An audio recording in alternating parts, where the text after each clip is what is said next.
Assalamualaikum warahmatullahi wabarakatuh. Perkenalkan, saya Miratul Hasanah Nur Fadilah, kelas IAT semester 2. Di sini saya akan membahas tentang macam-macam wakaf dalam Al-Quran. Yang pertama, pengertian wakaf. Wakaf menurut bahasa adalah menahan atau menghentikan. Sedangkan secara istilah menurut Muhammad Shodiq Komhawi adalah menghentikan atau memutus suara sejenak pada akhir kata untuk mengambil nafas dan menetapkan niat untuk melanjutkan kembali bacaannya atau melanjutkan kembali aktivitas membaca Al-Quran. Kemudian wakaf, pembagian wakaf di sini dibagi menjadi 4. Yang pertama adalah wakaf ikhtibari.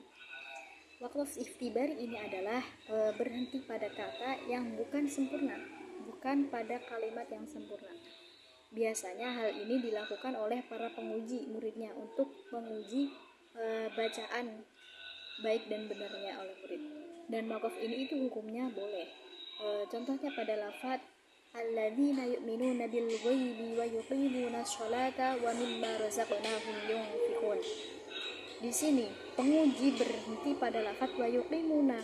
Nah, itu diperbolehkan untuk menguji bacaan sang pemurid. Kemudian yang kedua adalah wakaf intidori. Di sini juga wakaf intidori ini juga digunakan oleh seorang penguji yang mana untuk membenarkan muridnya dalam belajar mengenai jamul qiraah atau mengumpulkan bacaan. Misalnya mengenai belajar tentang bacaan-bacaan qiraah sab'ah atau qiraah asyrah, maka itu diperbolehkan. Contohnya pada lafaz wala ya'murukum an tattakhidul malaikata wan nabiyyina arbaba. Nah, ketika qori berhenti pada lafaz ya'murukum kemudian mengulangi pada lafaz tersebut, karena dalam bacaan qiraah selain membaca fathah huruf ra-nya, di situ kata ya'murukum juga bisa dibaca dhammah pada huruf ra-nya menjadi ya'murukum. Maka wakaf ini seperti ini diperbolehkan dalam belajar bagi pengkaji jam'ul qiraah. Kemudian yang ketiga yaitu wakaf ittirari. Wakaf ittirari ialah berhentinya seorang qori pada ayat yang belum sempurna kalimatnya, yang dilakukan dalam keadaan terpaksa, dalam keadaan darurat yang disebabkan seperti dikarenakan nafas pendek, dikarenakan bersin, lupa, batuk atau dan yang lainnya. Dan hukum memakai wakaf ini adalah boleh.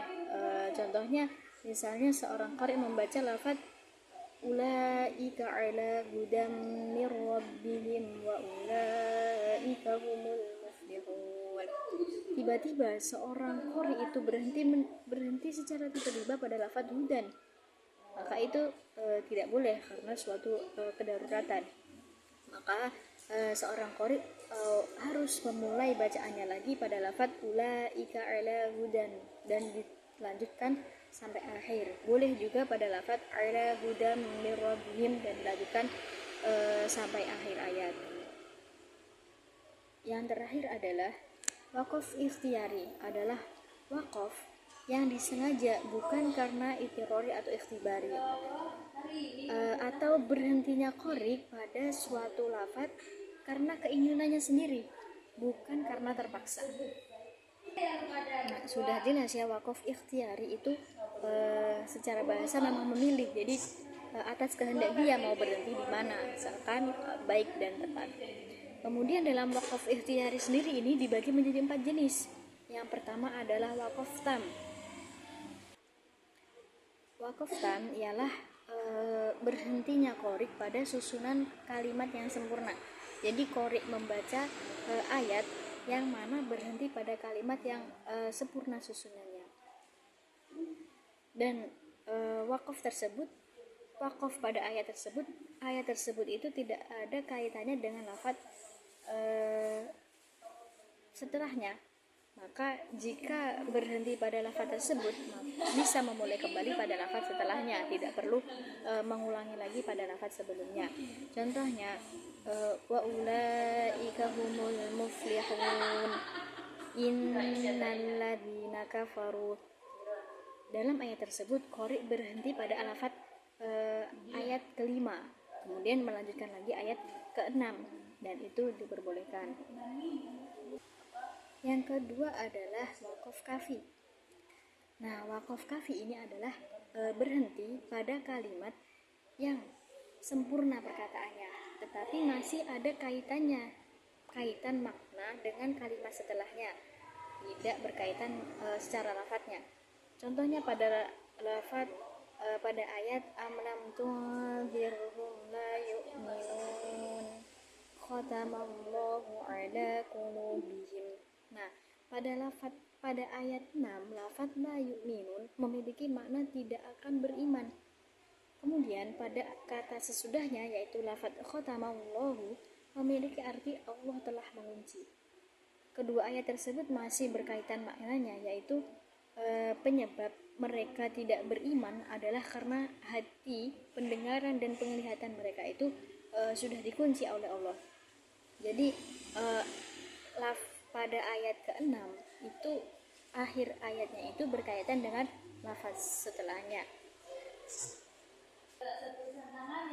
Kemudian yang ketiga adalah waqaf hasan, yaitu waqaf pada kalimat yang telah sempurna namun masih memiliki kaitan dengan kalimat setelahnya dari sisi lafaz maupun makna.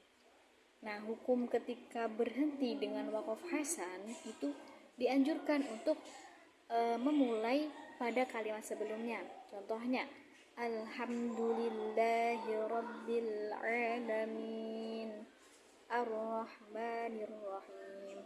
Misalnya, qari berhenti pada lafaz rabbal alamin, kemudian memulai pada lafaz ar-rahim, karena kata sesudahnya masih berkaitan dengan sifatnya Allah.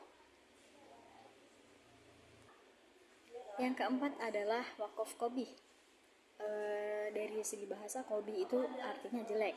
Jadi waqaf qabih ini adalah waqaf pada kalimat yang tidak sempurna dan tidak menunjukkan makna yang sahih, tidak berhenti pada lafaz yang menunjukkan makna yang benar, karena masih berkaitan dari segi makna dan lafaznya.